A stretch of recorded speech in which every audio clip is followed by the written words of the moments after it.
com ciência, nós podemos provar, né, as comunicações sem problema nenhum. Mas também não a crer que todos os espíritos se comunicam quando a gente quer. Lembrando que nós estamos falando aqui de espíritos sérios, porque os estorvados, os mentirosos, os sistemáticos, esses deitam e rolam, porque nós aceitamos tudo, né?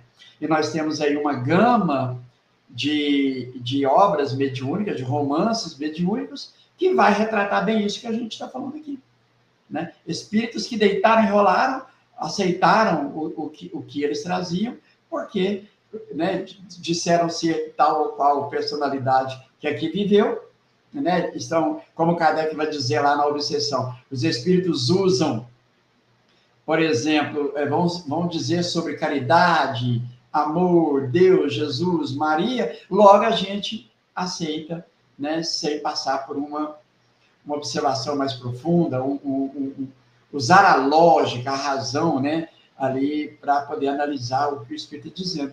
Então, esse, como o próprio Kardec vai dizer, né, aceitar qualquer coisa que os Espíritos estão se manifestando à vontade é provar realmente grande ignorância de um princípio que era elementar, né? Foram tratados aqui pelos meninos a questão da ciência dos espíritos se manifestar, e tem esse ponto que, para mim, é um ponto capital, que é sempre provar, né, ou analisar aquilo que o espírito está se comunicando. Mas devolvo aí para vocês, Michel. Não, é exatamente, né? E uma coisa que o Michel falou que é importante, que você falou, né? Além do charlatanismo, tem a questão da mistificação, né? Um espírito mistificador, né? Enfim, tem várias questões porque um espírito não pode se manifestar. Pode ser uma prova, pode estar encarnado, né? Se o espírito que você está se comunicando, ele responde tudo, né? Ele, ele se coloca como infalível, né? Ele Você pode ter realmente algum problema aí, né? A gente sempre dá o exemplo do Consolador, né? Da obra O Consolador do Emmanuel, né? Você vê, ele responde absolutamente tudo, né? De todos, vários assuntos, diversos assuntos, né? Ele não diz não posso, não, ele tá sempre disponível ali para responder qualquer.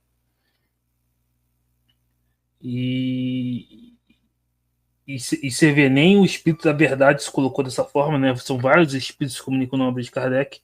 Emmanuel lá responde tudo sobre todos os assuntos, né?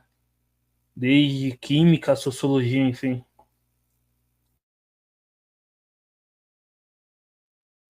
Tem uma pergunta, né? Tem uma pergunta boa aí, Eric. Que é da Ana, né? A Ana pergunta assim: e para estudos sérios não existe a possibilidade de encontros planejados e habituais? É isso aí. Então, essa segunda rodada eu queria explorar um pouco mais essa questão que está ligada à pergunta da Ana, né?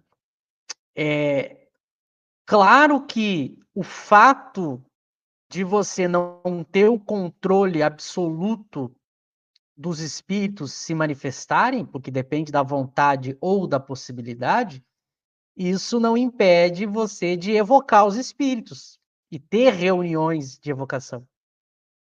Por isso que você vai ter que praticar a mediunidade segundo o livro dos médiuns. Como é que é o método de prática da mediunidade segundo o livro dos médiuns? Você se reúne entre pessoas, pode ser sozinho, mas vamos falar de uma reunião, né? Você se reúne entre pessoas afins, simpáticas, com um objetivo nobre, sério. Você tem a questão da prece, em que você chama os espíritos, os anjos guardiões, para lhe proteger, e você evoca primeiramente o anjo guardião para saber sobre a possibilidade ou não daquela evocação. Kardec sempre submetia ao anjo de guarda. É possível evocar o fulano de tal? Não é possível? Então, o fato de não ser sempre que o espírito quer ou pode, não impede a gente de chamar ele. Aliás, o fato da gente chamar ele pode ser um dos motivos que faça ele querer. Olha que interessante. Se eu pratico apenas a manifestação espontânea, aquele espírito pode nunca se interessar ou querer se comunicar no meu grupo. A evocação serve justamente para ele querer se manifestar. Então é mais uma vantagem da evocação. Porque esse item, às vezes, leva o movimento espírita a cair naquela frase equivocada que atribuem ao Chico, de que o telefone toca só de lá para cá. Mas isso é um equívoco, porque a gente pode ligar também. O que a questão está querendo dizer, usando essa metáfora, é que nem sempre os espíritos vão atender o telefone. Mas não que a gente não possa fazer a ligação. Então você vai praticar a mediunidade, submeter o anjo da guarda, e quando o espírito se manifestar, você pergunta as razões para ele, por que ele não pôde, quando ele vai poder de novo, por que ele não está podendo naquele momento. Você vai questionando, que é um processo racional, não é um processo passivo. Você questiona tanto o espírito quanto o anjo de guarda, e quando o espírito se manifesta, você o reconhece. A identidade se dá pela linguagem, pelo conteúdo. Então, esse era o método kardeciano de aplicar a mediunidade. O que aconteceu pós-Kardec? Pelos próprios espíritas que queriam, que assumiram o movimento espírita. Eles não entenderam isso. Eles não replicaram esse modelo de Kardec. Porque muitos espíritas da época de Kardec, após a morte de Kardec, eles eram muito ligados às ciências acadêmicas, né? E eles achavam que se eu não fizesse algo nos moldes das ciências acadêmicas, isso não seria científico. Então, eles começaram a tentar fazer experimentos aos moldes da academia para submeter os médiuns e a mediunidade. Isso foi um erro, porque não é assim que se estuda a mediunidade. Kardec já mostrou isso em suas obras.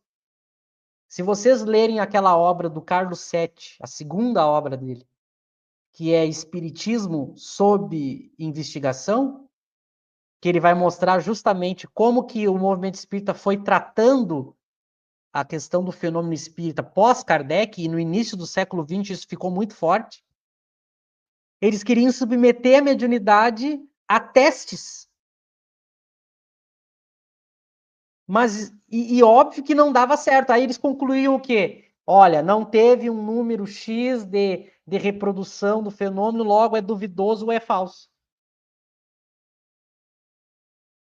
Isso é um erro que depois outras doutrinas espiritualistas, pseudocientíficas, tentaram estudar o espírito e a mediunidade assim. Aí amarrava o médium, testava. Aí a gente sabe daqueles testes que eram feitos do um médium numa sala trancado, daí ele tinha que adivinhar o que tinha na outra sala, e eles iam submetendo a esses testes. Óbvio que não ia dar certo. E aí eles julgavam que o fenômeno era inconclusivo ou falso.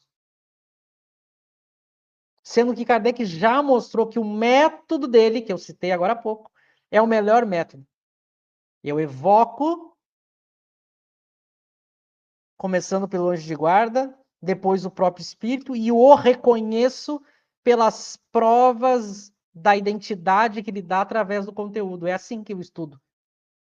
Agora, eu pegar o médium, submeter a ele a dias, lugares, horas, e aí, como não dá certo, eu tentar avaliar, entre aspas, cientificamente, foi um erro que já aconteceu no início do século XX e hoje continua. Quando o pessoal da academia quer estudar fenômenos que são do espiritismo, eles querem usar métodos que não são os de Kardec. Não vai dar certo. Aliás, esse é um assunto que eu sempre... o José que está estudando muito isso, né? Houve uma discussão forte ali no início do século XX sobre o que era ciência, né? E se tentou em algum momento dizer que só era científico se fosse de tal maneira, que depois